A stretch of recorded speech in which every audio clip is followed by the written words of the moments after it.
Aurélie. Première question. C'est une chose de faire des efforts au niveau belge ou européen, mais beaucoup de citoyens ou d'entreprises sont inquiètes par rapport au reste du monde, hein, parce qu'évidemment, voilà, on n'est pas un îlot. Par rapport à l'international, la première chose qui me vient en tête, conditionner nos traités de libre-échange, déjà sortir tout ce qui est alimentaire des traités de libre-échange, parce que c'est ça qui impacte le plus finalement les pays du Sud, mettre des droits de douane sociaux, environnementaux sous base de conventions internationales comme la convention de l'OIT, et pour pouvoir réinvestir aussi dans des projets du Sud. Et là, je pense à une matière qui m'est chère, parce que c'est ma formation initiale, c'est la coopération internationale.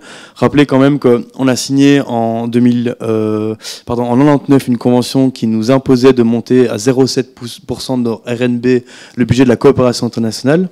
Le gouvernement Di Rupo l'a ramené à 0. Donc, en partant du gouvernement en 2003, on était à 0,69, donc Ecolo avait réussi à arriver quasi à ce seuil-là.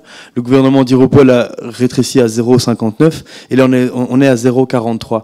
Et pire que ça, le budget qui est utilisé actuellement pour la coopération, donc pour faire en sorte qu'on lutte contre la pauvreté notamment, est utilisé par exemple par la Belgique, en Mauritanie, pour former des gardes-côtes pour empêcher les migrants, les éventuels migrants de venir en Belgique. C'est à ça qu'est utilisé notre budget de la coopération.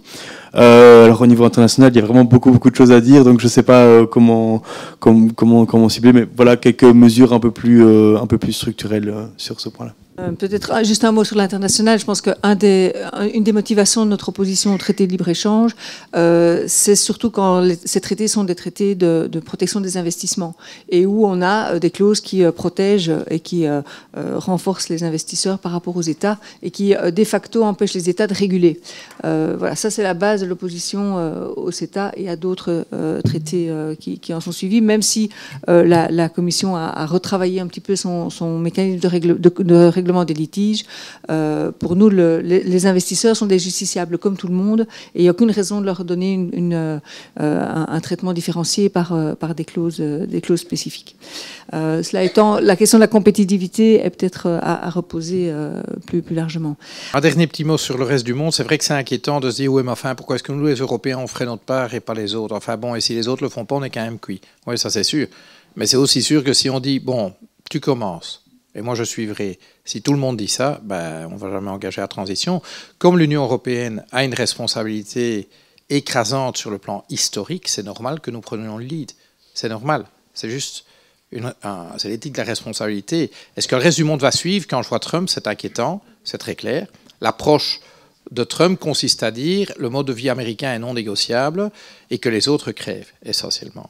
D'accord? Mais voilà, d'un autre côté, en Chine, on voit quand même que, quoi qu'on en dise, je déteste ces dictatures, mais il faut reconnaître que sur le plan environnemental, ils commencent à réaliser la destruction. Je vous rappelle qu'en Chine, l'obsession du régime est son maintien au pouvoir, et que quand 80% ou 85% des eaux de surface en Chine sont impropres au contact, pas à la consommation, au contact, d'accord? Vous avez un problème. Lorsque l'air est irrespirable dans des villes, dans des mégapoles où vivent 25 millions d'habitants, ben c'est une menace pour le régime. Et c'est pour ça qu'ils prennent ça au sérieux et qu'ils sont en train d'agir là-dessus. Mais en tout cas, pour moi, oui, c'est inquiétant, mais ce n'est pas une raison pour ne rien faire.